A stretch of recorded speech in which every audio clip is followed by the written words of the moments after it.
प्रदेशवासियों को मेरा सादर प्रणाम। और जिस प्रकार से आप सभी ने कल रात से देखा होगा कि तमाम न्यूज़ पोर्टलों में, आज के अखबारों में एक खबर सुर्खियों में है कि बॉबी पवार ने सचिवालय के भीतर जाकर एक वरिष्ठ आईएएस को जान से मारने की धमकी दी और उन्हें अब जान माल का खतरा है। एक ऐसे बड़े आईएएस जो मैं कहना चाहूँगा कि हमारे शासन में बहुत बड़े पद पर हैं, सरकार के भी पसंदीदा आईएएस हैं और मुख्यमंत्री धामी के भी पसंदीदा आईएएस हैं। ऐसे आईएएस का आरोप है कि बॉबी पवार ने जान से मारने की धमकी दी और मुकदमा दर्ज कर दिया। और मैं देख रहा हूं कि डीजीपी तक का बयान है कि बॉबी पवार पर कार्रवाई की जाएगी। निश्चित तौर पर अगर कोई कानूनी कार्रवाई इस पर बनती है तो आप करिए, पर मैं ये कहना चाहता हूं कि जिस प्रकार से आईएएस जो हैं मीनाक्षी सुंदरम, उन्होंने जो अपना पक्ष रखा है, जिस प्रकार से मैं न्यूज़ पोर्टलों में देख रहा हूं, आज सुबह के अखबारों में देख रहा हूं कि बॉबी पवार आए और कोई टेंडर को लेकर दबाव बना रहे थे, तो मैं आईएएस मीनाक्षी सुंदरम को भी कहना चाहूँगा और एफआईआर लिखने वाले अधिकारी को भी कहना चाहूँगा कि सौगंध है मुझे उस मासूम महाराज की कि अगर इस प्रकार के झूठे आरोप बॉबी पवार पर लगाने लगे कि तुम टेंडर को लेकर आए थे और ये तमाम प्रकार के जो झूठे आरोप हैं, तो सौगंध है उस मासूम महाराज की कि हम इस लड़ाई को और मजबूती से लड़ेंगे। अब सच्चाई क्या है? आपने तो टेंडर का आरोप लगा दिया। क्या बॉबी पवार ठेकेदार है? क्या बॉबी पवार ठेकेदारी करता है? पर सच्चाई यह है कि जब आप जैसे अधिकारियों ने हमारे द्वारा पूर्व में उठाई गई आवाज, जो अनिल कुमार यादव जो यूपीसीएल के एमडी है, रिटायरमेंट के बाद उनका 2 साल का सेवा विस्तार देना और एक ऐसे अधिकारी का जो भ्रष्टाचार में लिप्त है, जिन पर लगभग 200 करोड़ भ्रष्टाचार करने का आरोप है या उनकी संपत्ति जो 200 करोड़ अवैध तरीके से कमाई गई है उसके आरोप है। इससे पूर्व जब वो पिटकुल में मुख्य अभियंता थे, उस दौरान वर्तमान मुख्य सचिव राधा रतूड़ी जी उस बोर्ड की अध्यक्ष थी और उन्होंने जब जांच की, उस जांच में दोषी पाए गए थे ये एमडी जिनका आपने आज सेवा विस्तार दिया है। और राधा रतूड़ी ने सख्त निर्देश दिए थे कि इनके खिलाफ उच्च से उच्च कार्रवाई हो। और हम भी इसी मामले को लेकर आपके ऑफिस में आए थे और आपसे मिलने आए थे।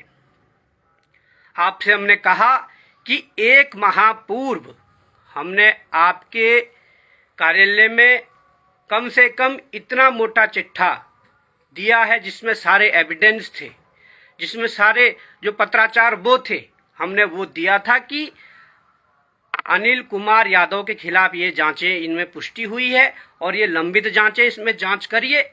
हमने जब ये कहा कि उन जांचों का क्या हुआ, तो आपकी शब्दावली क्या थी? हमने जब ये कहा कि आपने सेवा विस्तार करा है, सेवा विस्तार करने के बाद 5-7 दिन हो गए हैं, उसके बाद जो सेवा विस्तार का जो लेटर है वो कहाँ है? हमने जब ये पूछा, ना तो मीडिया में वो लेटर है। स्वाभाविक सी बात है, जब भी किसी का सेवा विस्तार होता है, जब भी कुछ होता है, यहां तक कि जब मुख्य सचिव का सेवा विस्तार कई बार हुआ तो वहां उनके लेटर बाहर मीडिया में निकल कर आते हैं, खबरों में चलने लग जाते हैं कि इतना सेवा विस्तार हुआ है। ऐसा क्या गठजोड़ है कि मीनाक्षी सुंदरम ने MD PTCUL MD UPCL Anil Kumar Yadav का सेवा विस्तार किया और सेवा विस्तार का कोई लेटर ही नहीं है?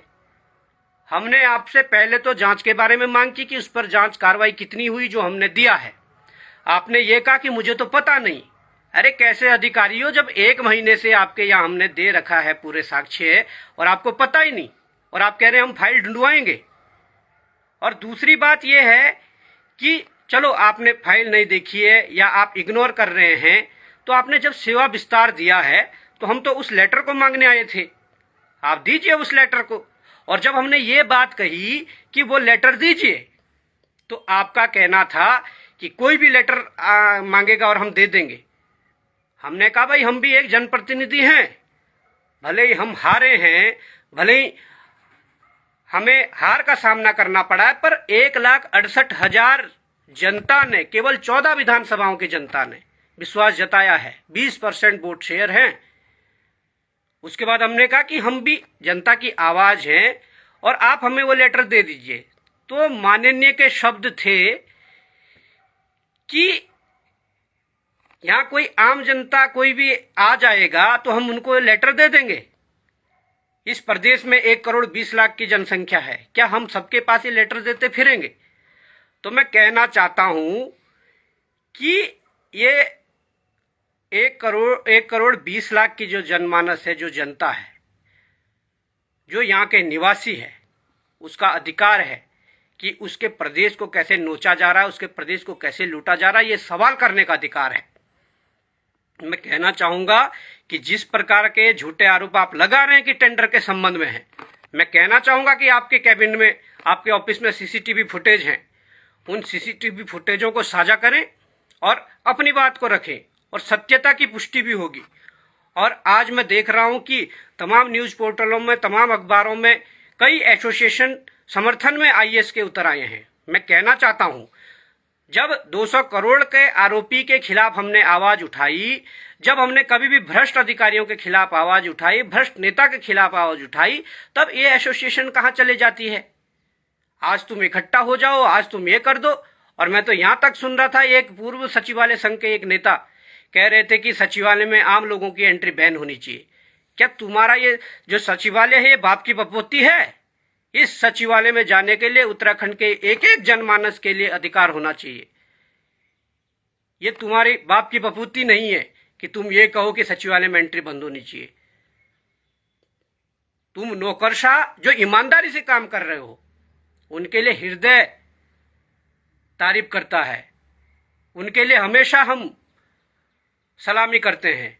पर जो नौकरशाह चोरी चकारी करके, जो भ्रष्टाचार करके इस प्रदेश को लूटना चाहता है, उसके लिए कल भी बॉबी पवार को और उनके टीम का वही स्टैंड था, आज भी वही है और भविष्य में भी वही स्टैंड रहने वाला है। मैं ये कहना चाहता हूं कि जिस प्रकार की चीजें चलाई जा रही है, वो संयोजित तरीके से चलाई जा रही है, सुनियोजित तरीके से चलाई जा रही है। और इसके बाद जो टेंडर वाली बात थी, उसका मैं खंडन करता हूं। आर मीनाक्षी सुंदरम के पास कोई ऐसे एविडेंस हैं तो आप लाइए। और मैं तो कहता हूं कि आपके कैबिनेट में सीसीटीवी कैमरा लगा हुआ